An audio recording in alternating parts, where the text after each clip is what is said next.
ಶ್ರೀ ಗುರುಭ್ಯೋ ನಮಃ. ಪ್ರಿಯ ವೀಕ್ಷಕರೇ ನಮಸ್ಕಾರ. ಹೊಸ ವರ್ಷದ ಹಾರ್ದಿಕ ಶುಭಾಶಯಗಳು. ನೂತನ ವಿಶ್ವವಸು ಸಂವತ್ಸರ ನಿಮ್ಮ ಎಲ್ಲರ ಬಾಳಲ್ಲಿ ಹೊಸ ಹೊಸ ಕನಸುಗಳನ್ನು ಹೊತ್ತು ತರಲಿ, ಕಂಡಂತಹ ಕನಸುಗಳೆಲ್ಲ ನನಸಾಗಲಿ ಅನ್ನೋದು ಗ್ರಾಚಾರ ಪರಿಹಾರ ಚಾನೆಲ್ನ ಹಾರೈಕೆ. ವಸಂತ ಮಾಸದ ಚಿಗುರು, ಕೋಗಿಲೆಯ ಸುಮಧುರ ಧ್ವನಿ ಎಲ್ಲರ ಮನಸ್ಸುಗಳನ್ನು ಅರಳಿಸೋದರಲ್ಲಿ ಪ್ರಮುಖ ಪಾತ್ರವನ್ನು ವಹಿಸ್ತಾ ಇದೆ. ಪ್ರಕೃತಿಯಲ್ಲಿನ ಏರುಪೇರು, ಮನುಷ್ಯರ ಆಗುಹೋಗುಗಳು ಗ್ರಹಗಳ ಸಂಚಾರದಂತೆ ನಡೆಯುತ್ತವೆ. ಹಾಗೆಯೇ ಗ್ರಹಗತಿಯಂತೆಯೇ ವರ್ಷಕ್ಕೆ ಇಂತಿಷ್ಟು ಆದಾಯ ಹಾಗೂ ಖರ್ಚುಗಳು ಕೂಡ ಉಂಟಾಗುತ್ತವೆ. ಇದನ್ನು ನಾವು ಮೊದಲೇ ತಿಳ್ಕೊಳ್ಳೋದ್ರಿಂದ ನಮ್ಮ ಆದಾಯವನ್ನು ಹೇಗೆ ಹೆಚ್ಚಿಸ್ಕೊಳ್ಬಹುದು, ಖರ್ಚುಗಳನ್ನು ಎಲ್ಲೆಲ್ಲಿ ಕಡಿಮೆ ಮಾಡ್ಕೊಳ್ಬಹುದು ಅನ್ನೋ ಲೆಕ್ಕಾಚಾರದ ಬಜೆಟನ್ನು ರೂಪಿಸ್ಕೊಂಡು ಇಡೀ ವರ್ಷ ಹಾಯಾಗಿರಬಹುದು.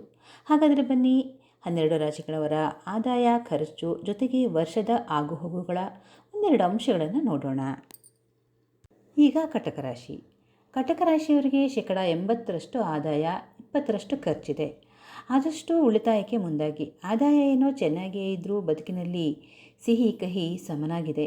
ಸುಖ ಬಂತು ಅಂತ ಒಂದಿಷ್ಟು ಸಮಾಧಾನವಾಗಿರೋ ಹೊತ್ತಲ್ಲೇ ಇನ್ನೇನೋ ಬೇಟದು ಬಂದು ದುಃಖವನ್ನು ಕೊಡುತ್ತೆ. ವಿದೇಶ ಪ್ರಯಾಣ ಯೋಗ ಇದೆ, ಆದರೂ ಜೋಪಾನ. ಅಲ್ಲಿ ಹೋದ ಬಳಿಕ ಸಾಕಷ್ಟು ಪರದಾಟ, ಸಾಲ ಸೋಲ, ಪ್ರಕೃತಿ ವಿಕೋಪಗಳಿಗೆ ಸಿಕ್ಕೊಳ್ತೀರಾ. ತೀರ್ಥಯಾತ್ರೆಯ ಯೋಗಗಳು ಕೂಡ ಇದೆ.